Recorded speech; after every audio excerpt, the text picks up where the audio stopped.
Every aspect of my current life that I currently live, I've seen it.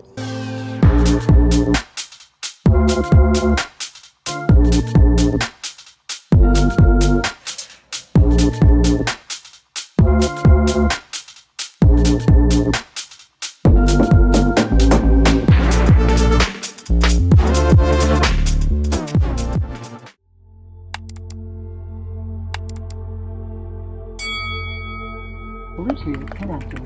Yep, I believe that we are creatures of habit, so I'm gonna do something a little different today for what I believe is a little bit more.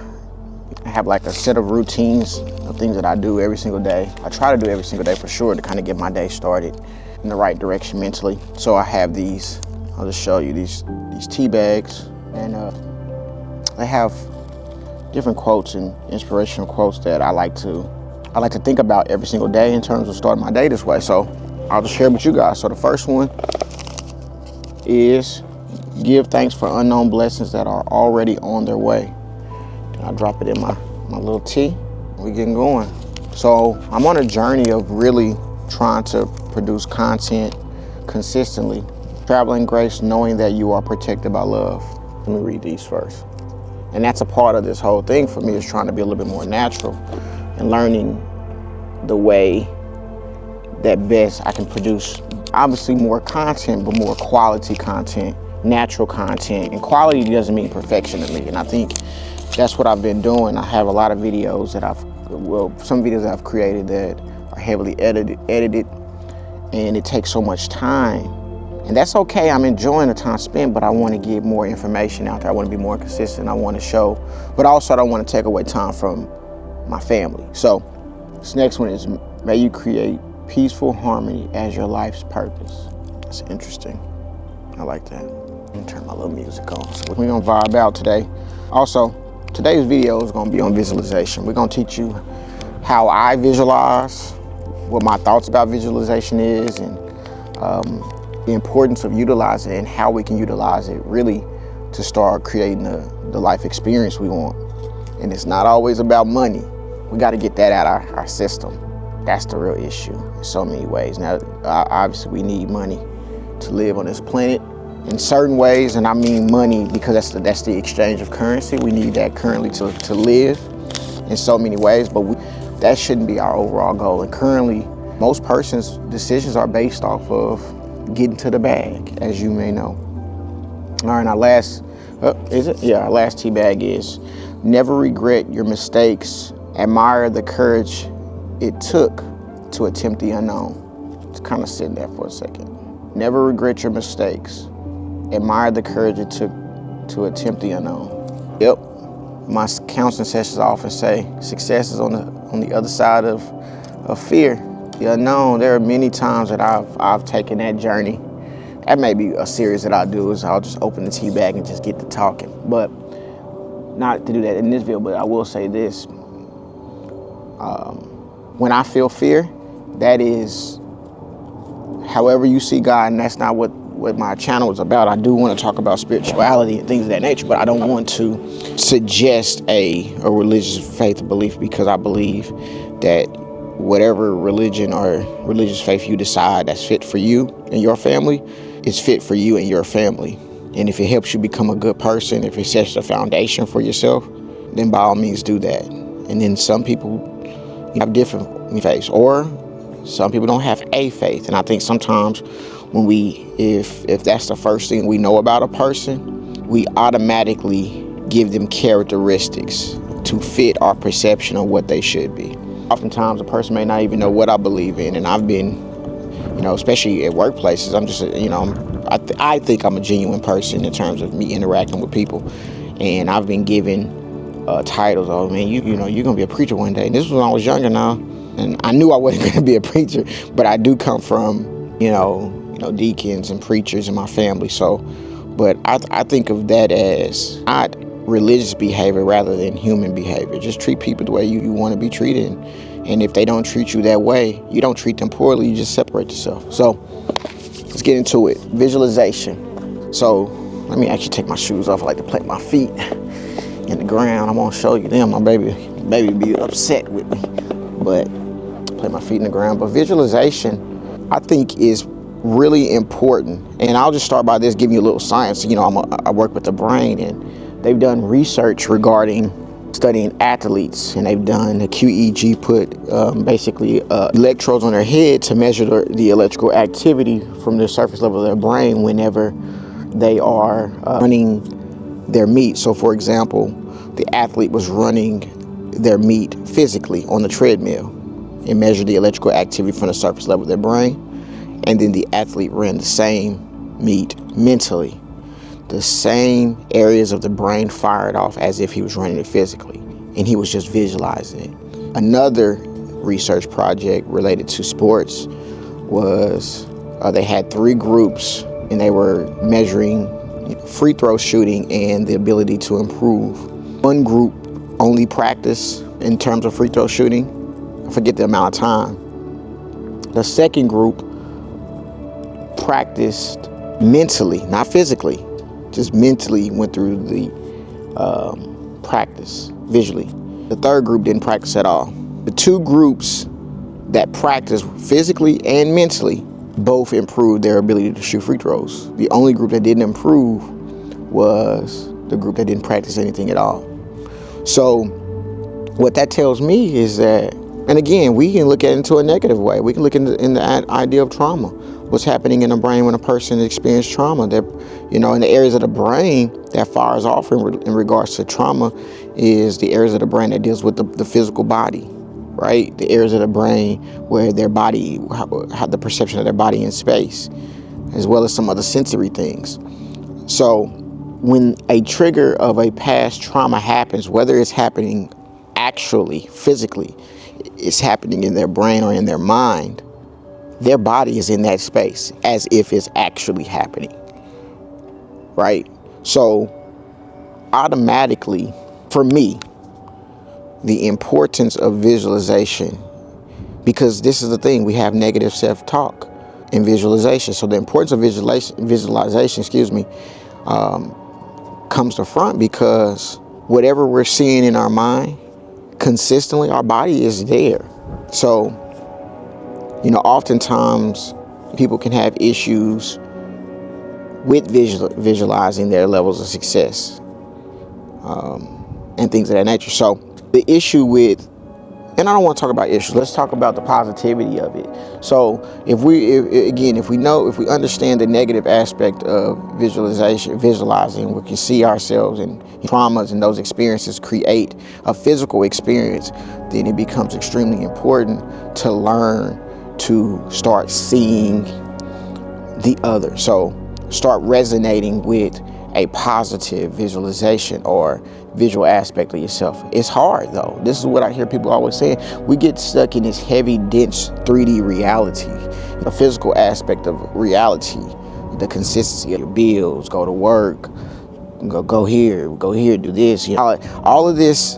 And they're not bad in a sense, but we have these experiences that keep us in a constant state of movement, and we don't have a second to really sit down and reflect. And that's why I think a large part of the success that I've had, and I'm not only talking finances, I'm thinking about success in a lot of areas of life. I believe that to think differently, to think progressively, to not get trapped, quote unquote, trapped in so many these thought ideas is success to me. Every situation I've been in, I've been able to see a level of success. And what I mean is that, yeah, this moment may feel this way, but I understand here that if I mentally stay here, I will physically stay here. If I mentally go to a different place, I will eventually physically go there. Some people say, oh, that's fake. No, that's a fact. It's a fact for my life. I can promise you that. So I don't live my life based off what other persons say is facts. Again, I question a lot of things. And I think some people in my life may think that it could be irritating, but I think you should question things too. So visualization, we have to see ourselves at the space that we believe we can be, or in a higher state, right? Every aspect of my current life that I currently live, I've seen it. Not only have I seen it, I felt it. I think our society is so built on right and wrong, the right way to do something, the wrong way to do something, the right way to do something, the wrong way to do something.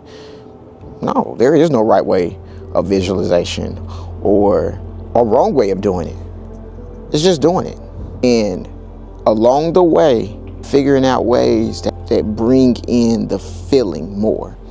You know, what works, what doesn't work. I had a client call me one time, and I'm not gonna give his name, but you know, he'll know if he watches this video. I think he is following this channel, but if he watches this video, he'll know who I'm talking about. But he texted me, and he wasn't my client at the time, but he was saying he had a hard time visualizing himself. He was an athlete of, I believe, seeing the ball go in the hoop. He can see the whole aspect of it. He can start from point A to point B. He can see the entire thing, but he couldn't see the ball going into the hoop, right? So what's the right way of doing it this way when it happens? I don't know, shoot, let's try this. Try seeing it in reverse. Seeing the ball come out the hoop, the entire play backwards, and then at the end, you're the one that's catching it and releasing it. So you're essentially, instead of going forward, we couldn't finish it, we can't see that, we can't connect with that. And I'll break that down here in a second, but we can see ourselves coming from point Z going backwards. And if I can see that, whether it's forward or reverse, that's me creating that visual. That's something that happened in my life. My brain is firing off because I can see that. Those areas of the brain that contributes to movement, contributes to decision making, calmness. Those areas of the brain are firing off, etc. when I'm having that visualization, okay? When we can't visualize and we can't see ourselves, and people say, I can't see myself in that state, what I'm really saying is I don't believe that reality for me. Because the things that we are able to visualize that come pretty clear are things that we believe we can achieve or accomplish or do. The issue with that is that there are some things people use the terms of, I'm a realist. That's not reality. That's not something. Everything that you experience started in someone's imagination. A wise man actually said that the imagination is God. God is creation. We experience every aspect of God. Like, for example, I'll show you this plant. This is my this plant that came from was given to me by my auntie, but it was a plant from my grandmother, and it started. I'm learning. It started to die off, and my wife was like, Chris, you need to kind of check on the plant. So I'm trying to figure it out, and I end up having to change the soil, and it was gone. Changed the soil. Fed it 2 weeks. And this little nugget right here, I'm just now seeing that one. But when I put the soil in there, baby, I remember her looking at me like, I said, baby, it's gonna grow back. And at that moment, I started to see the plant at its higher state, at its growing state. So going back to when we're not able to visualize deeper than our current moment it's really a lack of belief in ourselves. We don't believe that's a possibility for me. And we have to acknowledge that. From a surface level, everybody's like, I believe in me, I'm boom, boom. But when we close them doors, you always see those, people hide behind their mask. But when those doors are closed and no one is in that room with you, who are you then? And that changes. That's okay. So have fun with your visualizations. Understand that everything we experience has started in someone's imagination, and it was their visualization. And we are experiencing their visualization, their imagination. Me doing the neurofeedback brain training started in my imagination. And when I've gotten calls from clients to professional athletes, I had already experienced that experience here and here in my visualizations. Okay? Here's a little nugget. Times to do the visualization. I'm gonna end here.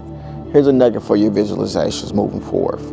For those people who are practicing, trying to improve themselves through manifestations, visualizations, affirmations, other forms of spirituality, grounding techniques. That's why I put my bare feet in the ground, grounding, taking in the earth's energy. But for those who are practicing, there are two times where your brain is in a highly suggestible state. There are times you can do it in your day, but 2 times automatically, whether you're conscious of it or not. That is when you are going to sleep. So your brain goes from alpha, highly relaxation, idle, to theta, getting a little bit more drowsy, stepping into more of a subconscious state. You're floating in between. Alpha and theta is the bridge between the conscious and unconscious mind. As you shift off into delta, theta is the highly suggestible state. So when you're falling asleep, start thinking about yourself in a higher state. Start feeling yourself. Try to generate the emotions of that. Try to feel that. Here's a little story, real quick.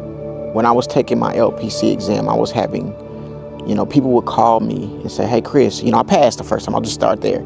Hey, Chris, what did you study? What did you study? I'm like, to pass the test the first time, etc. I'm like, I study the same stuff you studying. Same material, nothing different. But I did this mental practice, just like I'm doing now. I created an environment that taught my brain to go into an alpha state while studying. Alpha state, idling, processing information, extremely relaxing. Not processing, but you're able. It's more of a low beta, high alpha, low beta, where you're receiving information, but you're calm while you're doing. Athletes into this state when they're considering in the flow state. But I would set up my studying. Sorry if there's a little wind, but I would set up my little studying, my environment, essential oils. I have my incense burning, my tea. I have me take a sip of my tea. But so yeah, I created this environment, and as I was studying, one thing that I also did was I would study a counseling technique, and then I would lean back in my seat and I would imagine that counseling technique in practice, what it would look like in an environment with actual clients I was working with, what that's using that technique, or what does that technique look like? Because the counseling exam is it's not an exam of what's right or wrong. It's an exam of application. How does this apply? How does it apply to this?